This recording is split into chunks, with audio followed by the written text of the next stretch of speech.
we working on a 2003 Hummer H2.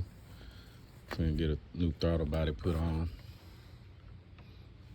Had some codes saying we had bad throttle actuator performance.